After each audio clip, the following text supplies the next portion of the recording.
Olá, eu sou o pastor Silvio Macri, pastor aposentado, membro da Primeira Igreja Batista de Itaperuna, e tenho esse canal aqui no YouTube, onde venho gravando mensagens da Palavra de Deus, coisas que aprendi ao longo do ministério e quero compartilhar com vocês que me assistem.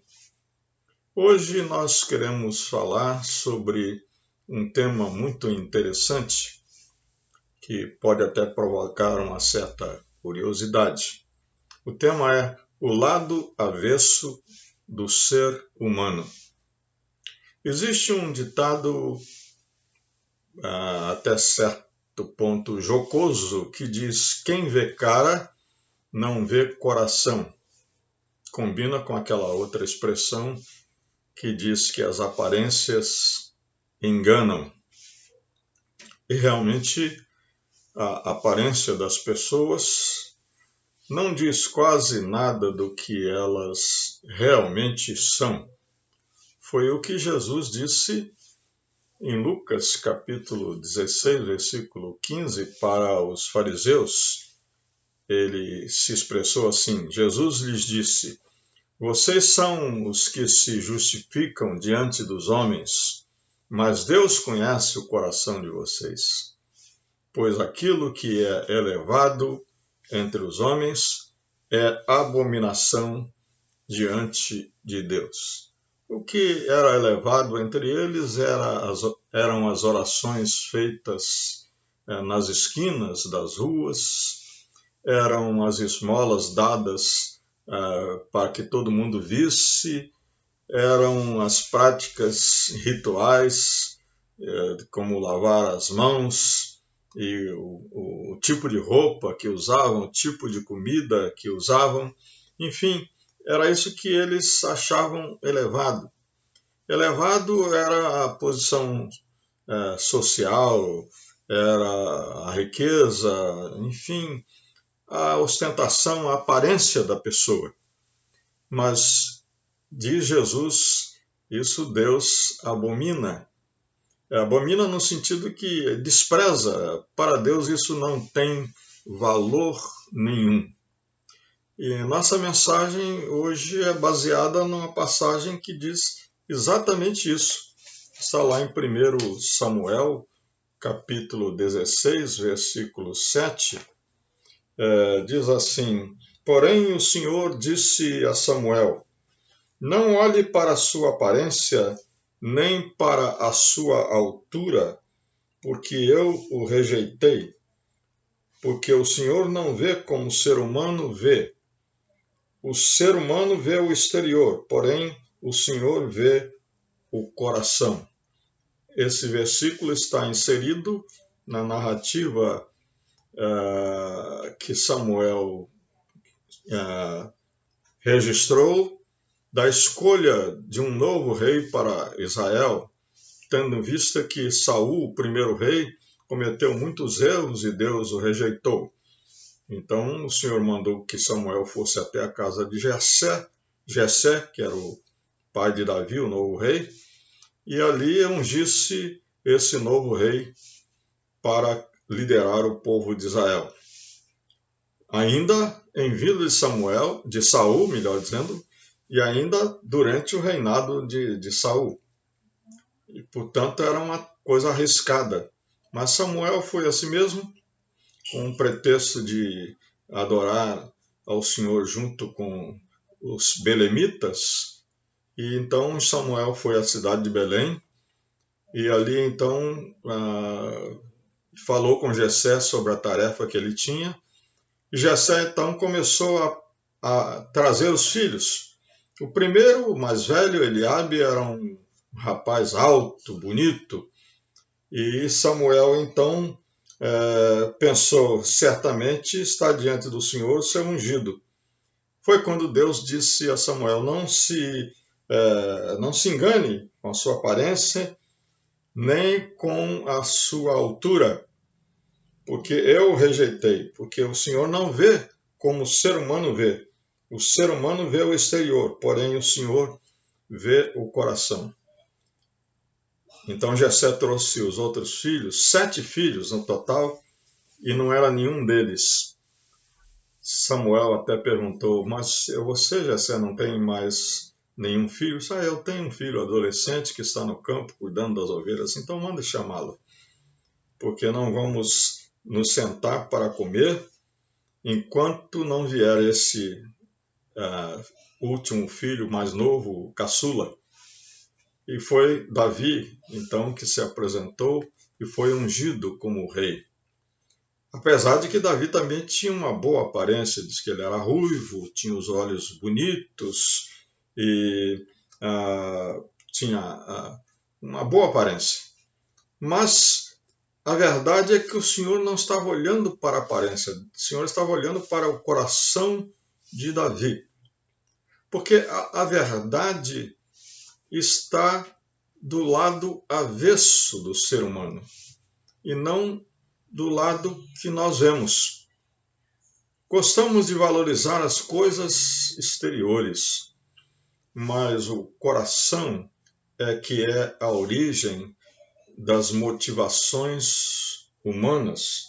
Foi o que nós aprendemos, é o que nós aprendemos, melhor dizendo, em Provérbios capítulo 4, versículo 23, diz assim: do coração procedem as fontes da vida, as origens da vida. É do coração que procedem as motivações humanas. Jesus disse algo bem parecido em Mateus capítulo 15, versículo 19, quando foi criticado pelos fariseus que perguntavam por que os seus discípulos não lavam as mãos quando comem. Não é que eles não lavassem as mãos, é que eles não lavavam as mãos conforme o ritual farisaico. E vejam só que ritual era esse. Era preciso mergulhar as mãos num depósito de água 7 vezes, levantá-las para que a água escorresse até os cotovelos. Isso 7 vezes. Aí então realmente as mãos estavam lavadas e eles podiam comer. Era algo religioso e exterior. E Jesus disse: não é o que entra no homem que contamina o homem, mas é o que sai do homem que contamina o homem, é o que sai do coração, porque do coração é que procedem maus pensamentos, homicídios, imoralidade sexual, prostituição, furtos, falsos testemunhos e blasfêmias. É de lá que vêm essas coisas. O comportamento humano, aquilo que o homem faz e aquilo que o homem é, vem do coração, vem do seu íntimo. A verdade do ser humano está do seu lado avesso, está no seu coração. Deus olha para o lado avesso. Não é? Na passagem que está servindo de base para a nossa mensagem, nós vemos o Senhor falando para Samuel: olha, não se engane com a sua aparência, com a sua altura, com a sua beleza, porque Deus, o Senhor não vê como o ser humano. O ser humano vê as aparências, olha para as aparências, mas o Senhor olha para o coração, para onde está, como nós dissemos, a verdade do ser humano. Está no coração, não do lado de fora. Deus não aceita uma apresentação de fachada. Deus não aceita aquilo que está do lado de fora só. É claro que o corpo humano é criação de Deus e a beleza nunca é desprezível.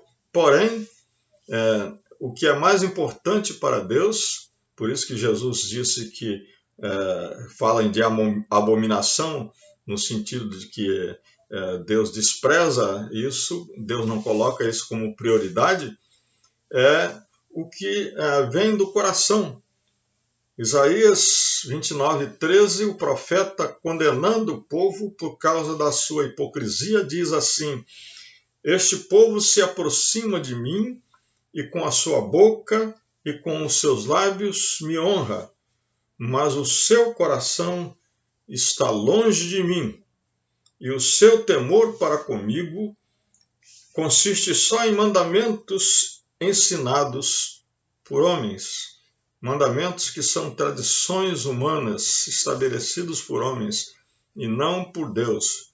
Não estão no coração, estão do lado de fora do ser humano. E Jeremias 29:13 disse, aconselhando o povo também no mesmo sentido, para deixar a hipocrisia, ele diz: vocês me buscarão e me acharão quando me buscarem de todo o coração. É preciso colocar o nosso coração na busca do Senhor, na comunhão com o Senhor, no relacionamento com o Senhor. Relacionamento com Deus tem que ser de coração. Por isso o salmista orava pedindo: cria em mim, ó Deus, um coração puro e renova dentro de mim um espírito inabalável. Essa está na oração de Davi, quando ele pede perdão pelo seu pecado de adultério. E ele então se sentia arrasado, porque o seu coração tinha sido contaminado e dominado pelo pecado. Ele diz: me dá um novo coração, Senhor. E no Salmo 139 ele diz: sonda-me, ó Deus, conhece o meu coração, prova-me e conhece os meus pensamentos. É uma oração até, podemos dizer assim, óbvia, pedindo para Deus fazer aquilo que ele faz o tempo todo, né? Ele sonda os nossos corações, ele conhece os nossos pensamentos, ele sabe o que está de fato no nosso coração. Ultimamente nós temos visto uma ênfase muito grande naquilo que virou um jargão até, né? Adoração. E fala-se muito em adoração e adoradores. E então as pessoas vão para um templo grande, né? Multidões, às vezes milhares de pessoas se reúnem e realmente celebram de uma maneira entusiasta, né? Erguem as mãos, cantam cânticos animados, mas, como diz o profeta Isaías, eles honram a Deus com seus lábios, mas o seu coração está longe deles. O domingo é um domingo de celebração. A segunda-feira é uma pessoa diferente, que não está mais celebrando a Deus, mas desonrando a Deus com a sua vida, com o seu comportamento, com as suas atitudes, com as suas palavras e com a sua maneira de se relacionar com as demais pessoas. Portanto, Deus não se deixa impressionar, Deus não se deixa enganar por uma adoração de fachada. Ele olha para o seu coração. Como é que é a sua adoração? No seu coração, na sua sinceridade, na sua honestidade pessoal. Porque a mudança começa pelo lado avesso do homem. É isso que nós aprendemos aqui também dessa passagem de Samuel. Deus pretende mudar as pessoas de dentro para fora. Deus quer virar a nossa vida do lado avesso, quer nos virar do lado avesso. Precisamos ser mudados a partir do nosso íntimo, do nosso interior. Jeremias, no capítulo 31, 33, ele fala dessa proposta de Deus para o seu povo de Israel, de uma nova aliança, porque o povo tinha falhado em cumprir a velha aliança. Ele diz: esta é a aliança que farei com a casa de Israel depois daqueles dias, diz o Senhor. Na mente lhes imprimirei as minhas leis, também no seu coração as inscreverei. Uma outra passagem diz: nas tábuas de carne do seu coração eu as inscreverei, gravarei. Deus deseja que os seus mandamentos, as suas leis, os seus preceitos, aquilo que ele ensina e quer que façamos, esteja gravado no nosso coração. Por isso que o profeta Ezequiel, que veio depois de Jeremias, ele diz também: eu lhes darei um coração novo e porei dentro de vocês um espírito novo. Tirarei de vocês o coração de pedra e lhes darei um coração de carne. É com o coração que você confessa Jesus. É no coração que Jesus atua. É ali que você se torna uma nova pessoa. É ali que você é criado de novo. O apóstolo Paulo diz que se alguém está em Cristo, é uma nova criatura. E em Romanos capítulo 10, versículos 9 e 10, Paulo diz assim: se com a boca você confessar Jesus como Senhor e em seu coração crer que Deus o ressuscitou dentre os mortos, você será salvo. Porque com o coração se crê para a justiça e com a boca se confessa para a salvação. Precisa fazer como o apóstolo Paulo: crer de todo o coração e confessar de todo o coração. Ele disse que Jesus Cristo veio ao mundo para salvar os pecadores, dos quais eu sou o principal. E a partir do momento que Paulo creu em Jesus como seu Salvador e o aceitou como Senhor da sua vida, Jesus se tornou para ele a razão da sua vida. Ele disse: para mim, o viver é Cristo. Ele disse também: já estou crucificado com Cristo, e a vida que agora vivo-a pela fé no Filho de Deus que me amou e se entregou por mim. Deus é maior que o nosso coração. Por isso é que ele trabalha sempre no coração. Ele quer trabalhar no coração. Deus é maior do que tudo e é maior também do que o nosso coração.